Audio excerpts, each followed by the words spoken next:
7 band members for one purpose.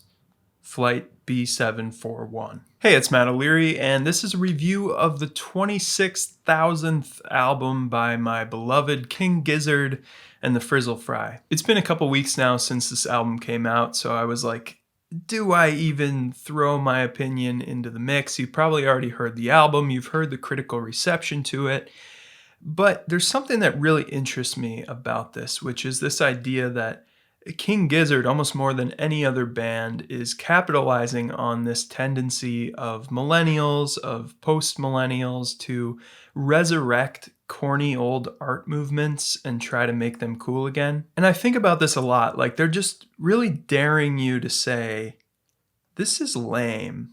And yet, due to just the culture's sort of value of radical openness, just being open to anything and poptimism and all of that, we embrace it. You know, we take what we thought was our dad's rock, and all of a sudden King Giz does it.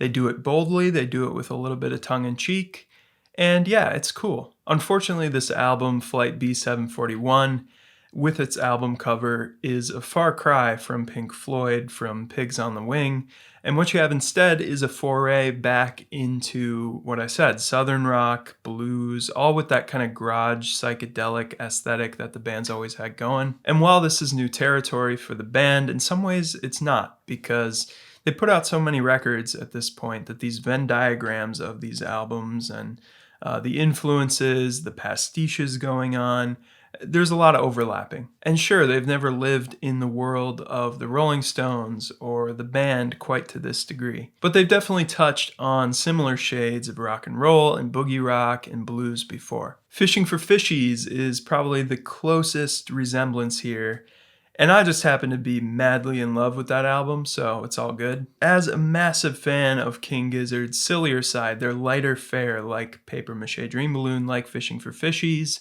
this is a welcome return to just the whimsy and the naive, childlike fervor of those albums. Because Murder of the Universe and Petro-Dragonic Apocalypse, this is not. Opening track Mirage City sets the faux Americana feel-good tone of the album. I feel like I'm listening to Molly Hatchet, Leonard Skinner here for sure. This rollicking intro breaks way into a quaint story of a young man's longing for something transcendent. A city drifting from afar, but it's just a mirage in the wind disappearing. One of my favorite little moments on the album is just these glistening vocal responses that come in on this last section. The end of the track sees the character disillusioned with this utopian vision and kind of coming into some acceptance maybe of his ordinary life. It's just a flare of energy complete with wailing harmonica and Joey Walker's first ever vocal solo. Antarctica seems to be another beat of the band's strong global warming message with a line like,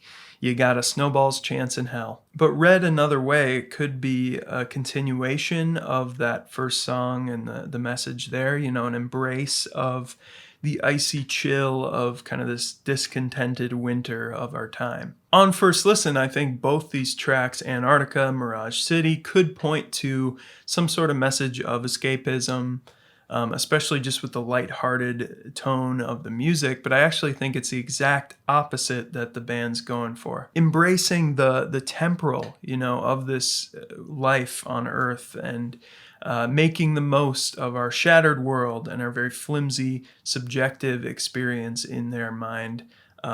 That's their point of view, I think. I realize at this point in the review, I'm analyzing King Gizzard's lyrics of all bands with lines like, "I feel like a horse on Ket." You know, there's that one. There's the whole Silly Billy thing. Along with Soft Giz, I'm really a fan of Prog Giz, Polygon Wannaland and stuff. And just little touches of prog do show up on this album. Like I think of that unexpected chord change in the verse of Antarctica. You know, there's just little tiny moments.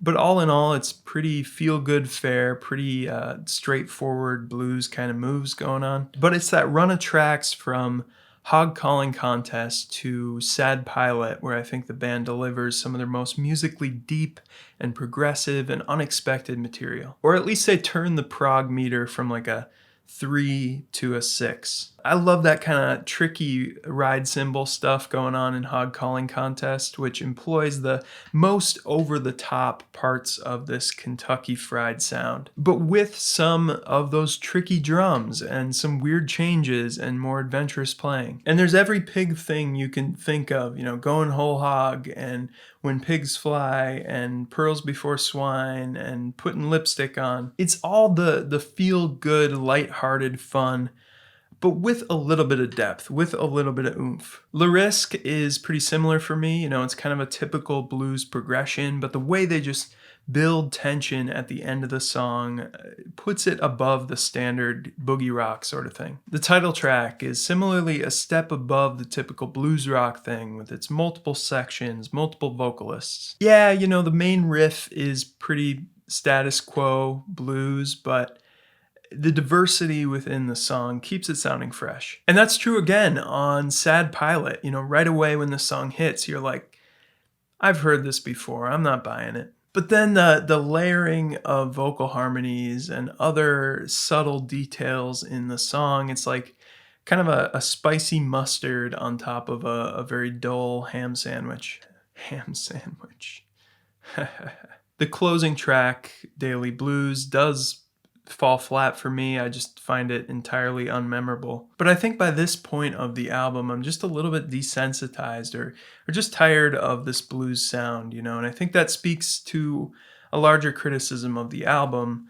The songs do get samey. Many of these tracks I think would have a lot more impact on an odds and ends type of record like Gumboot Soup or Oddments, yet the band manages to make a fun and fresh sounding album out of a blues rock sound that's truly out of style. I don't think any band, any rock band can resurrect dead genres quite the same way as King Gizzard right now, and that's just certified not my opinion. That is fact. This album isn't, I guess, proggy enough musically for me to rank it amongst my favorite stuff from the band, but I think it's a solid 7 out of 10. And it's a nice return to the blissful, the goofy sound of Fishing for Fishies. People have called this their most accessible album, and I think in some ways that's true. You know, it's very fun, it's light, it's a little more straightforward than most of their work. But if you're somehow new to this band, then I wouldn't start here. I'd go back to,